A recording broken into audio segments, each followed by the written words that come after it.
Well, what is up, Heights family? So good to be with you this morning, and it's pretty exciting because all of us are online family this morning. We're so grateful that you would tune in, that you would take some time from wherever you are at to spend time with us this morning. Maybe you're at home with your family, maybe you're traveling, maybe you're even watching this later on, but we're so glad that we get to be together as one family, all of us being online family this week. So let me tell you a little bit, if you're not used to our online location like this, a little bit of how this works. There's an opportunity for you to live chat. If you are streaming this at the 9:30 hour, when we normally have our 9:30 service, you can chat live with people right now and just have a conversation, maybe say good morning, say where you're watching from, say who you're with, those kind of things in the chat, as well as kind of getting an update on just as far as, hey, what verse was just said or anything like that. You can find that information in the chat and you can talk to people live as this service happens. So I would love to invite you to do that. I'd love to just invite you to let us know where it is you're watching from and maybe tell us how your Christmas was. Do you have a great Christmas? I hope that you had a great Christmas. I am still reeling from how incredible our Christmas Eve celebrations were. At Heights, we had just an amazing time with 6 different gathering times that we were able to come together, celebrate the birth of a Savior, and have an incredible time loving on not just you as our Heights family, but our community as a whole, as people came out and experienced Heights Church for the first time. It was absolutely incredible. We loved it. We had so much fun. And then family Christmas. I had an incredible family Christmas, and I pray you did as well. I pray that you had a wonderful time as a family. And now we're at a place where we're looking forward, going 2025 is just a couple days away. Can you believe that? Can you believe 2025 is just a couple days away? We have made it all the way through the year 2024. And now we're at a place where we can reflect and we can look back. We can go, man, what was this year all about? How did I grow? What are some areas that I need to grow? And we get to reflect back on the year that we just had, which is a gift from God, a time for reflection, to be able to just think through those things. And we want this morning to be that for you. We want you to have some time to reflect. And so wherever you find yourself, we hope that you're able to reflect, that you're able to spend some time thinking through and being able to be honest with yourself and honest with God about your year and about what He wanted you to learn from this year. Now, I understand watching from home, if you're like me, I will have 5 kids bouncing off the walls while I'm watching this. And so it might not be the best time for me to reflect, but our hope is that if you can't reflect during this time, that maybe you can just take the thoughts and conversation into another time. And maybe it's something you reflect with your spouse later this evening, or maybe it's something that you carve out some time to rewatch and to intentionally spend time reflecting later. And you're able to spend the time necessary, because reflection is important. And we'll get into that in a second. We have an incredible message planned for you with that. And again, I just want to say, I'm so thankful and grateful to be a part of the Heights Church family, and so thankful and grateful that you would spend time with us together as a family this morning. We love you guys. We're going to hop into that, and then I will see you right back here as soon as we're done listening to this incredible message.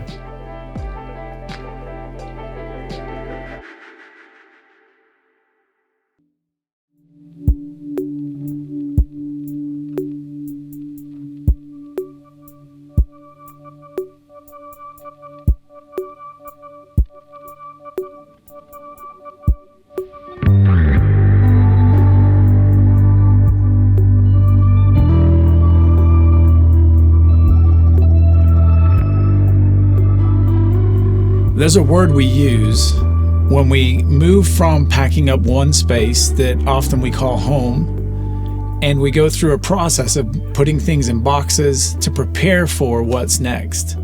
And the word that we use for that process is a move. And early on in the Bible, we find that this idea of moving from one space to another is part of just this human experience that we're all in.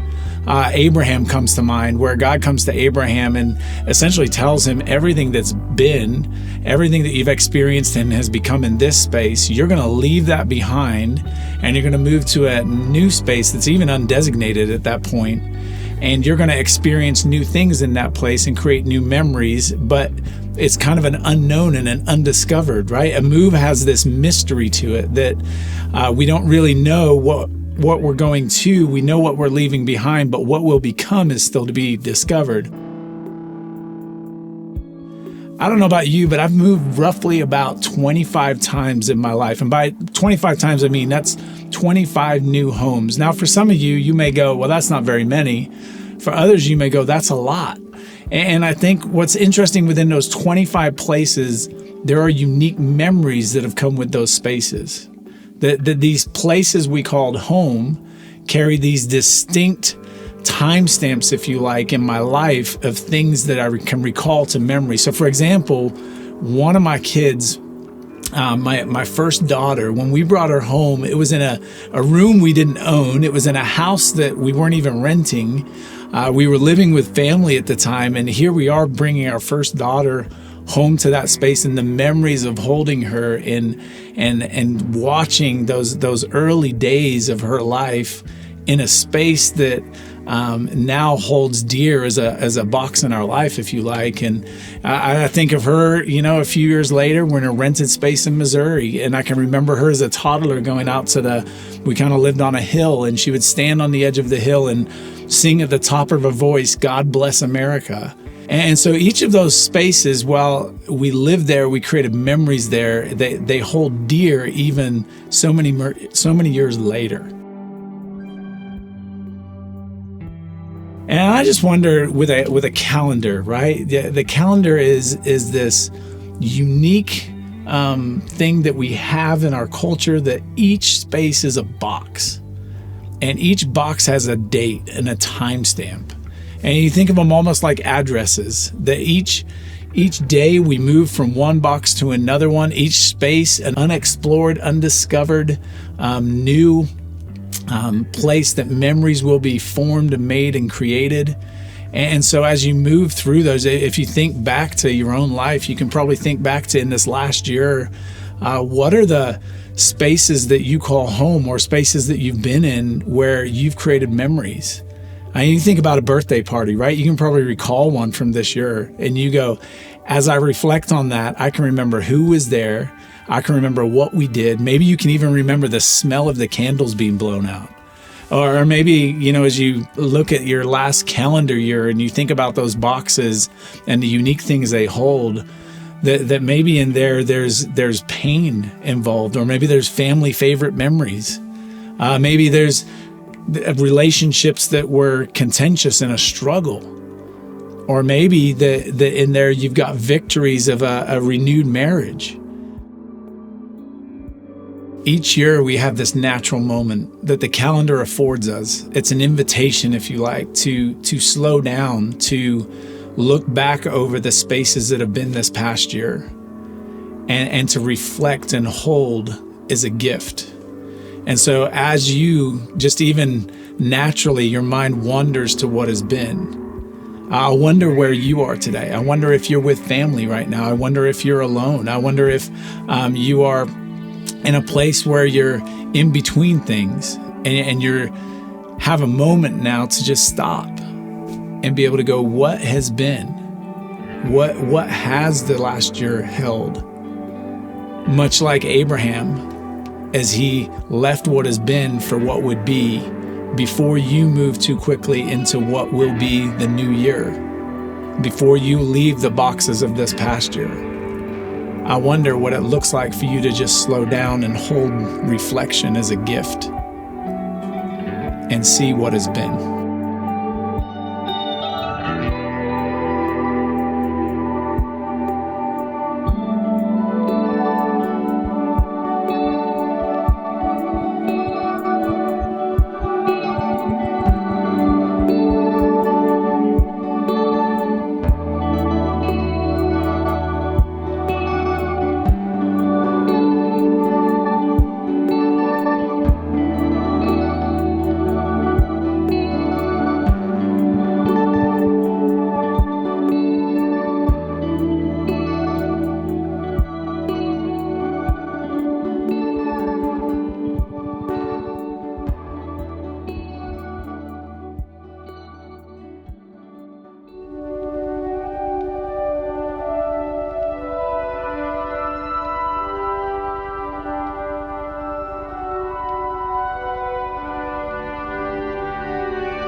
Our family once took a 26-hour road trip. And you may be wondering, how did you get 26 hours? Where did you go? What did that look like? Or you may just be thinking, that's a really long time. Well, we were moving from Canada to Arizona. And that whole move required that we rented the largest U-Haul we could find. We were taking a 3-story house and putting it essentially into a metal box on wheels. And so the process of that was going room by room and essentially box by box. And there was such intentionality working through each room and each space to say, what is it that needs to make this trip? What is it that needs to go from Canada to Arizona? What needs to essentially go from this old life to this new life? And so this question becomes, what needs to stay and what needs to go? It reminds me of the story of Abraham and Lot. And when they get to a point where they've just grown so much from livestock and wealth that there's just, the land can't sustain them staying together. And so there's this natural moment of, we have to move. Life is moving us forward and we have to move. And there's a natural moment for them where they have to then question who goes right, who goes left, what stays, what goes, what is going to be left behind, what can't make this journey. You know, it's interesting when you think of a move. For me, the idea of it being a cathartic process, right? That it's just good for my heart. That it's just good because it releases emotions in me. And so this idea of, you may be thinking, like with a move, yeah, for me, cathartic is I hate it. I have zero like for moves. Or maybe you're a person that loves the new. And so for you, it's I can't wait to move. But I think what's interesting inside of this cathartic process, what makes it a cathartic process, is it's a letting go that's good for our heart. And so you think about it, this ritual, this invitation to box up, to take our life, and you're going to look at things that have such strong memories in the space that you call home right now. And you decide through this ritual, this invitation to, does this go with me to the next step? Is this old thing something I should carry into a new space? And so it becomes this process of letting go. I can't move to the new life unless I let go of something in the old life. And it's for me, it's the calendar, right? The calendar naturally creates this for us. It's a rhythm built into our lives that every single year, if I'll take the invitation, the opportunity, I can look at what's been, right? Through reflection, I can go, this is what's been. But then I get a decision to make, right? I don't have to carry everything that is currently in my life into the new, fresh, unexplored, undiscovered calendar boxes that hour by hour will make days, and days by days will make months, and months by months will make an entire year. It's blank today. And so this idea for me of like the calendar becomes a space to release, right? The calendar naturally creates a moment for me to go, I can not carry this forward. This needs to stay where it was. Just like a move from a house, that some things don't make it to the new space. And so this idea of boxing up your life, right? That you're boxing up a year at a time, you box up your life. And as you box up your life, you intentionally go through a process, a ritual, a cathartic experience to let go of something because of what's coming in the new. And so I just wondered that as you have time again, wherever you happen to be, to just slow down with maybe the people you're with and have a conversation, or maybe it's a journal that you write in and you just go, I need to let go of this. This from this year does not get to make the journey into the new calendar. And so just sitting with that and going, what do I need to release and let go of?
As you can imagine, after hours of staring out of a windshield on a drive of that long, we were very, very happy to arrive. Can you imagine pulling into the driveway of what is now our new home, all of our stuff boxed up that we've carried through this entire journey?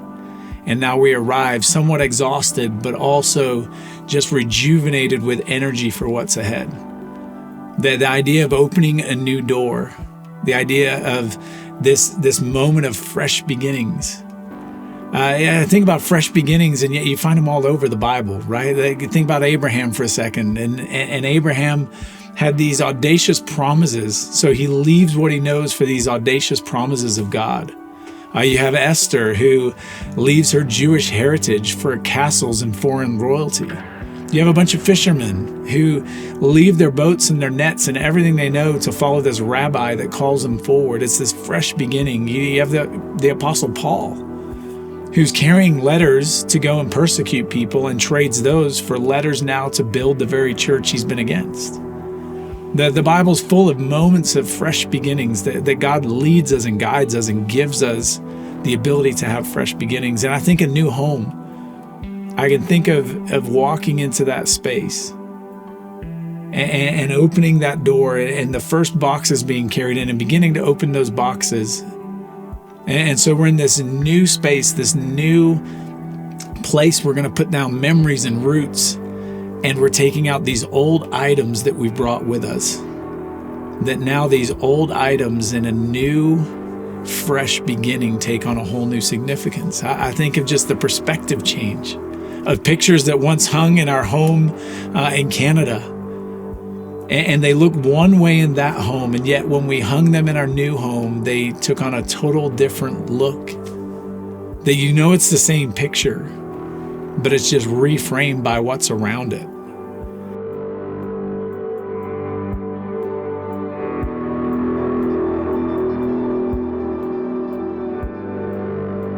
And I think of our houses, right? That our houses represent this picture of what is our lives as well. That the things we carry forward, that maybe have significance in one space, and now in this new calendar year, this new moments ahead, the new memories we're creating, they take on this fresh perspective. I love when we gathered around the kitchen table. It's this same kitchen table that we've hauled all these miles. That with the people we love gathered around this kitchen table, that we're going to share meals and coffees and moments together, that we now begin to create new memories in this new space. I wonder about the calendar. That if you think about it like a new, fresh beginning, you think about it like the unexplored, the undiscovered, a space of new beginnings. That each box at this point has not been filled, and you get to fill it. That each of decision you make of what you will carry forward, that you've already decided what you're leaving behind. Now it's time to intentionally go, what am I carrying forward? What will I unpack, if you like, into each day? What will I unpack into those moments? How will what I unpack impact the family and people that I love, the people that surround me? And as I unpack and as I move forward and those days become months that become the year, what will it look like from what you've carried forward?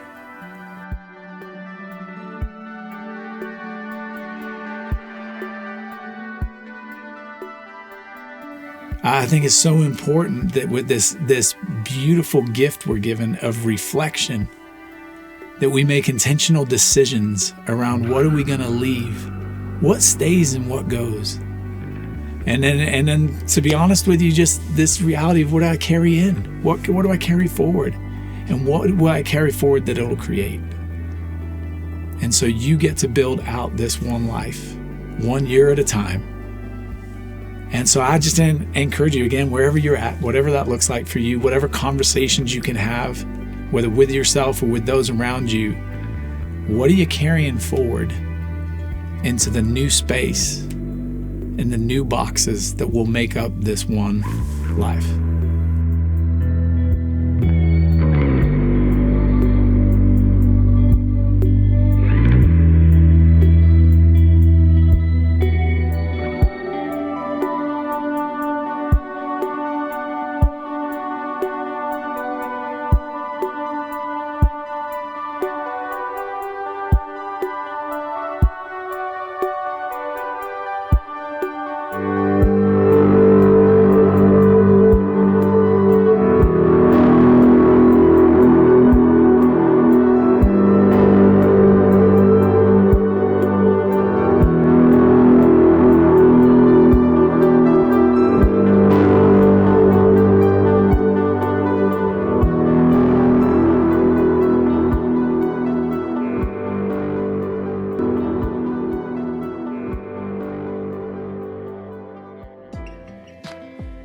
We hope that time was meaningful for you, was impactful for you. And again, if you weren't able to spend the time needed to reflect during that time, always feel free to rewatch, to spend some time just thinking and reflecting. And we're so excited for what God is going to do in the new year, in the coming year. Excited for what God has for us, for the online fam here and for our physical locations, which I want to remind you, we'll be back to regularly scheduled programming coming up in January 4th and 5th. That weekend, we'll be back to all of our normal services, which would look like Prescott Valley on a Saturday night at 5:30, Prescott Valley Sunday morning at 9:30, and our Prescott location with our Sunday gatherings that we have there that happen at 8, 9:30, and 11. So we'd love to find you at one of our physical locations. We're just super grateful that you call Heights home. I also want to let you know that you can continue the conversation that we had not only here, but every single weekend through our Heights Unedited podcast. You can find that wherever you get your podcasts. And it's an opportunity for us to dive deeper into the weekend message, as well as answering any of your questions on faith, culture, life, any of that. We just want to have real conversations about real life. So I'd love for you to do that. We will be back with the podcast starting next week. We took a little bit of a break over our break here, but we will be back with the podcast starting next week. But this would be an opportunity, if you have missed any of them, to go back, recap, binge it all, listen to all of them, and be ready to go as we launch in this new year. Again, I hope that you guys had a wonderful morning. I hope it sparked some thoughts and some conversation around reflection and around what God has done this past year and what He wants to do in you this coming year. We love you guys. We're so grateful that we get to journey together as each one of us are taking steps to live the life that we're created for in Jesus. You guys are loved. You guys are awesome. We'll see you later.